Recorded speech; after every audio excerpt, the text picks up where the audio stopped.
Good morning, students. Welcome to the class of Social Science. Today we are going to start with chapter number 10, Spheres of the Earth. Before giving a start to this chapter, I want all of you to have a look over these images.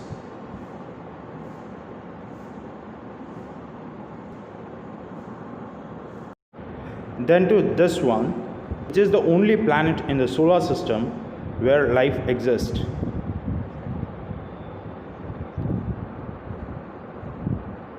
Now, let's start with the topic that how was Earth formed.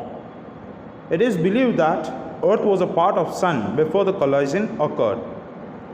And when it got detached from the Sun, it was in the form of fireball. Then slowly it cooled down, and in that process, the elements which were present on it started transforming into solid, liquid, and into the gaseous state.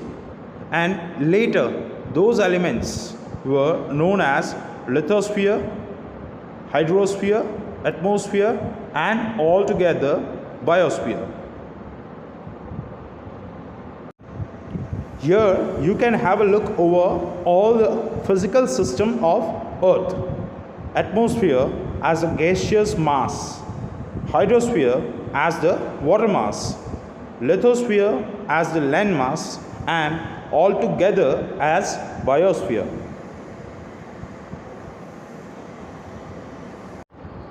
Now let's start with lithosphere. It is a landmass present on the planet Earth, made up of soil and solid matter, whose thickness at upper layer is almost 0 to 100 km, where you can find the matters like aluminium and silica. Aluminium, which is used for making cans, foils, which are used for food packaging to keep our food fresh for long hours, kitchen utensils, window frames, and aeroplane parts, and silica, which is used for construction purpose, ceramic industry, and chemical industry, and used as a functional fillers for the paints, plastic, rubber, and it is also used in the water filtration and agriculture. Below the images of the matters have been given. Please have a proper look over it.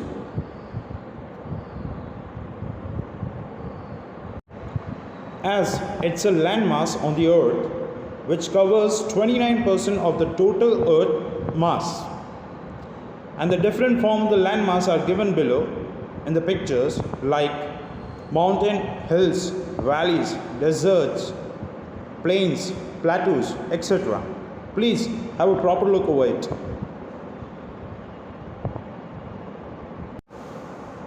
As you move towards its depth, the temperature increases, and the molten rocks in the interior of the Earth, which is known as magma, which is there in hot liquid form with many gases, which rises up with the high pressure and heat.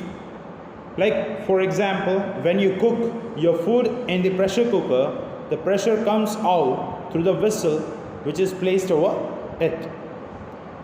In the same way, even the magma even tries to come out over the Earth's surface, but the Earth crust is equally strong, but not over all the places.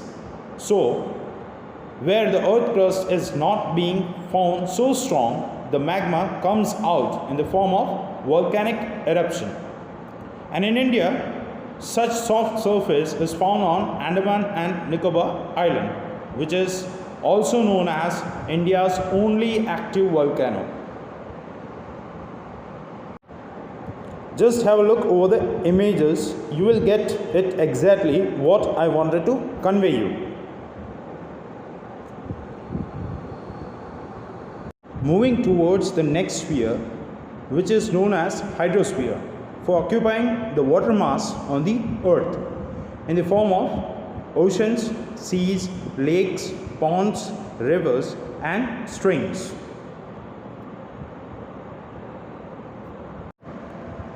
It occupies total 71% of the Earth mass, and in that the massive part is occupied by the oceans in the terms of Pacific, Atlantic, Indian and Arctic, and which are all connected to each other. And even the ocean beds has the similar features like that of the land surface, like high mountains, plateaus, vast plains, valleys, etc.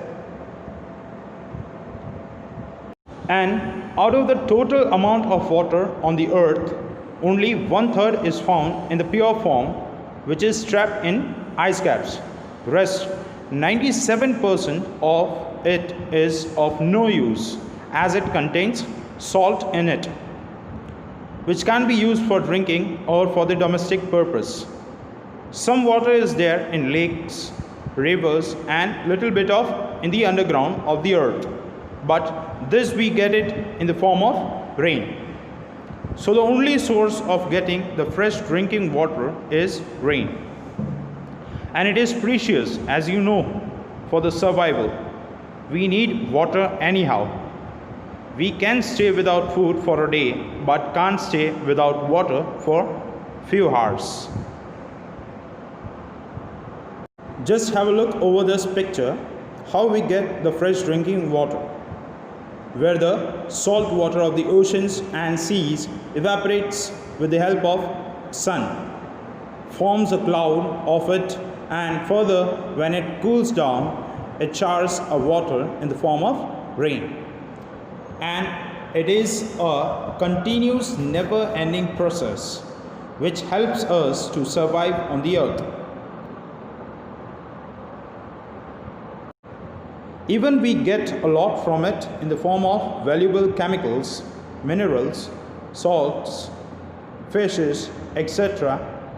And even the forces of the ocean and sea waves are the potential source from which we can generate electricity and can store it and can be used further. Even it's helpful in the terms of waterways, water transport. Have a look over these images. You can have a clear idea about what I was trying to convey you in the previous slide.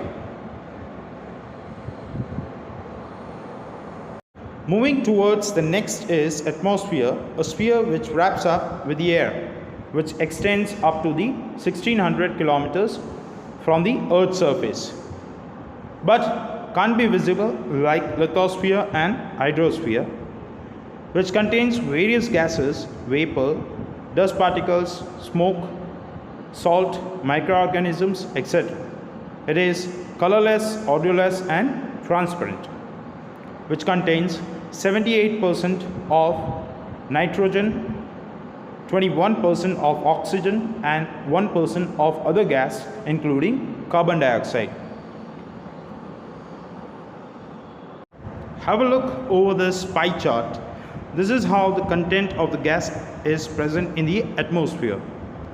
Maximum is of nitrogen and oxygen and just 1% of other gases including carbon dioxide. Have a proper look over it. And as we go higher from the surface of the earth, the amount of all these gases decreases, and you might have experienced it while traveling in the aeroplane. And it can be described as at around 20 kilometers carbon dioxide decreases, as it's the most heaviest gas compared to all. After 110 kilometers oxygen decreases, and after 130 kilometers nitrogen. And talking about the most important gas, ozone, which is in very small amount but must required, as it protects us from the ultraviolet rays of the sun, which can cause sunburn, wrinkles and can even causes skin cancer. Have a look over how ozone gas protects us from the UV rays, ultraviolet rays. It is present between the range of 10 to 50 kilometers.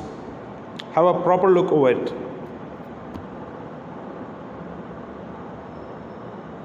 It affects to human beings in all the ways, like food habits, clothing, habitat, color, economic activities, etc. Sometimes when you are sitting in a closed room where just the sunlight is coming through the window, you can see those dust particles present there, and those dust particles helps us to get the sunlight on the earth through reflection. Because of those dust particles, it does not turn suddenly dark after the sunset and does not turn suddenly bright after the sunrise. And because of this sphere, we can hear. Even the wireless network work because of it. Otherwise, radio, television, mobile, computer, laptop, and many such gadgets would be of no use at all. Last but not the least, biosphere, the combination of atmosphere, hydrosphere, and lithosphere. Have a look over the spec. It is an important sphere on the earth, the only planet have this sphere in the solar system. It includes vegetation, animals, insects, and human beings. We get food and many other necessary things through it. We can't live without it on the earth. It is divided into two parts, living and non-living, where lithosphere, hydrosphere, and atmosphere are the content of non-living, while plants, animals, human beings, insects, and microorganisms as living.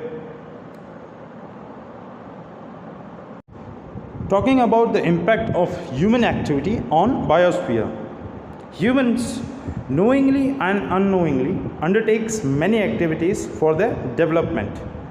Human actions causes an imbalance in the different sphere. Due to this, the balances of various spheres is threatened. Underground nuclear testing, too much drilling for the mineral oil, and excessive drilling of tube wells affects the lithosphere and causes an imbalance. The dumping of the waste from the villages and the cities, along with industrial waste into the water bodies, pollute them. The polar caps have started melting due to increasing heat. The oil spills from the ships and disposals of the industrial and the chemical waste into the water causes the destruction of marine life, which is highly dangerous for the hydrosphere. Harmful gases emitted by industries, workshops, power stations, and vehicles pollute air. The area with a high frequency of vehicles shows increased rate of carbon monoxide in the air. The amount of CO2, carbon dioxide, in the air increases due to the cutting of the trees. Heat on the earth increases due to the increase in CO2, that is carbon dioxide in the air. In this way, human activities affects the biosphere. So, Earth is the only planet in the solar system where we can live. So, protect it for the better tomorrow. Hope you must have got it thoroughly. If not, please refer it once again and the assignments provided to you in the previous week. It will help you out to have a clear viewpoint. Thanks and have a nice day ahead.